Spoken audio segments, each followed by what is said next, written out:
on, everybody? DjGoHam here. Welcome back to the channel. It's time some news, babe.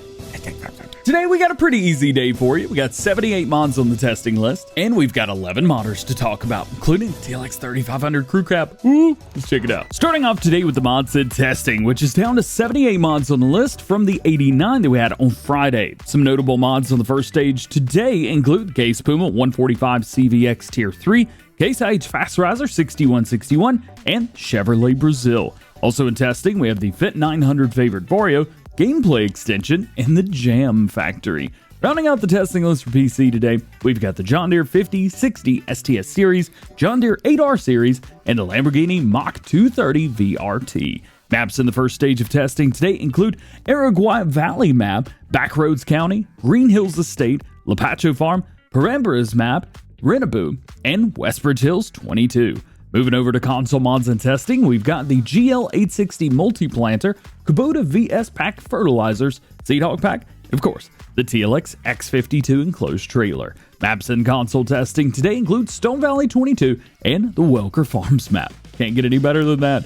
With all that being said, we still have 161 mods sitting waiting to be tested, same as last week, and the current average waiting time newly submitted mods is also the same at 5 workdays. Jumping into today's modder news, the TLX 3500 crew cab and monster truck version might be closer than we thought, as David showed off both during his live stream last night. The crew cab is going to have all the same options that you guys are used to seeing with the regular 3500, which is available on ModUp right now, and the XTRM, aka the monster truck version, will also have the same options that you've come to expect from the 3500, but with some massive tires, an increased towing and load capacity, and the ability to pull pretty much anything anywhere. They're both being worked on right now, and you can catch all the little details by checking out his live stream replay, link below. Serious Modding is also working on something very big for all platforms. This is the model of the first tracked mod that they're making ever, I think, and we should start seeing more information and details from it soon. This is definitely styled after the Case IH tracks used on the quad track, combine harvesters, things like that,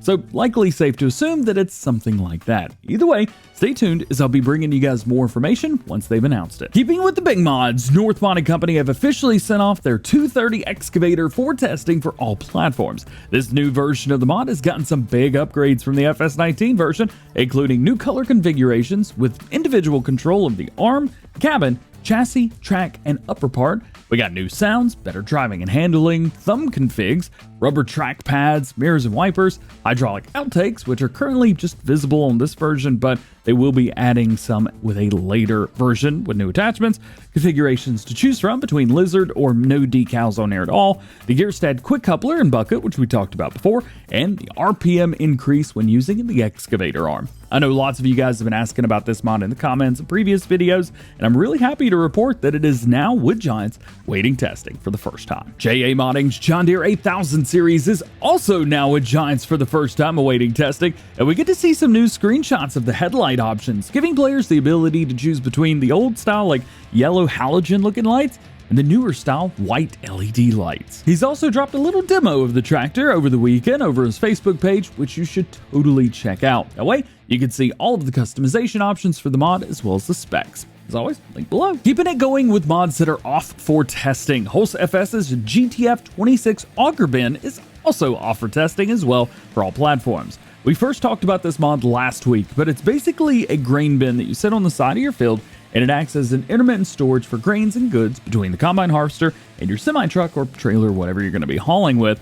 And it'd probably be good for players running either by themselves or maybe a two-person farm where you can always be there, rather can't always be there for your friend to cart around the grain. And with 2 augers on it, it's always a double dump. How exciting is that? This is a really cool mod. I'll bring you guys more information on it as it progresses through the testing process. Sir Vertex's PCP 6000 Sugarcane planter is moving along and is already in game. And he says that the hard part is already done. Now it's time to make all the options, polish the mod up a bit, and sort out some 3D stuff, and then get the internal testing done before being sent off. So it's going to take a little while. If I remember correctly, this was the largest sugarcane planter that we had in FS19 as far as capacity goes, and it's nice to see it coming back to FS22. If sugarcane's your thing, you're gonna want this on your farm. LR Modding shows off the control panel for his upcoming John Deere 4830 self-propelled sprayer, saying that the model about 90% done. And we also get to see the steering wheel, which is looking really good. Now with the pics from the outside, the entire cabin on the inside now, which I gotta be honest, it's looking pretty good. This should give you an idea of just how detailed this mod is going to be once it is out. Yes, it's for all platforms. Again, he does say 90% done with the modeling, and there's literally everything else to go, but it's looking better and better every day. Yes, and my modding team have announced another mod coming to Farming Simulator 22, the Fattori 140 PB95 Flatbed. It's going to have various configurations, as you can see from the screenshots on the screen right now, with flatbed, auto load, we got pallets, and even an animal trailer version. We also had this mod at Farming Simulator 19, but they do say it's been reworked and improved for 22, and now has better behaving ramps that interact dynamically based on the ground below it. Not sure how that's going to work, but it sounds cool. As well as a few other adjustments that have been made for playability, they say. The SMI modding team are going on vacation, jealous, for the next week or so, but we should get some more information on this mod once they're back. JHHG Modding is back working on another mod, which is coming back to Farming Simulator, the cab corn and straw chaff mod. These worked like extra materials in the dirt section, and when the combine gets more dirty, then these materials will increase on the harvester. You can then easily clean them up by spraying down the combine harvester with a pressure washer. Back in Farming Simulator 19, when we first saw this, it was manually added to their combines in the XML files and only worked with corn. At least that's the way it was. Not 100% sure about the platform information, as JHHG didn't say anything about that, but it is one of those mods that I think would be pretty popular, so I'll keep you guys updated every step of the way. I'll also leave a link to a video that he posted for the Farming Simulator 19 version and how it worked back then. That way, you can get an idea of maybe what to expect in 22. After the release of Black Sheep Modding's latest map, the Alex ProDealCenter Farm, players have found some things on the map that need to be fixed or maybe not working correctly, and Black Sheep Modding have addressed this. They say that if you're having any issues with the map, please let them know via their latest post on Facebook, or you can reach out to them on Discord, which is probably the easiest way. Of course, both of those are going to be linked in the description. And lastly today, Bullet Bill says that he has wanted to add plenty of variety and scenery on his new map, so he's decided to add some new Mountain Moorland. Now, I actually had to look this up as I had no idea what this term meant, and it turns out it's more of a British term used to describe areas of land that are uncultivated and unused, aka grassland and things like that. So expect to see some untouched areas on this map where you could probably do whatever you want with it. Unlike the self-aware segue to the outro, which you really can't do anything with. You could probably try to like pick it up and move it, but I imagine hearing this part at the beginning of the video, well, it just wouldn't work. But what does just work is just like every episode of Farm Sim News, links to everything that we talked about today can be found in the description below. No release dates for mods, so no one knows when any mod's going to be released. And if I didn't talk about something that you want to know about, that just simply means that there's no new information on that topic at the time of recording this video. So make sure you guys stay tuned to the channel for updated information on everything that you want to know about and some things you need to know about as well. Going on the world of Farming Simulator. Well guys, that's going to be it for today. I hope you enjoyed the video. If you did, drop a like on it, get subscribed if you're new, join the GoHam fam, make sure those notification bells are on as well. That way you never miss daily Farming Simulator videos here on the channel. That being said, hope you have a great day.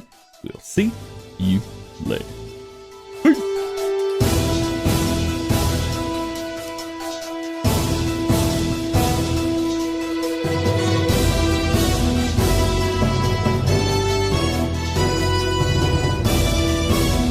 After taking the day off yesterday from making videos, I'm back. I'm ready to rock. Let's do this.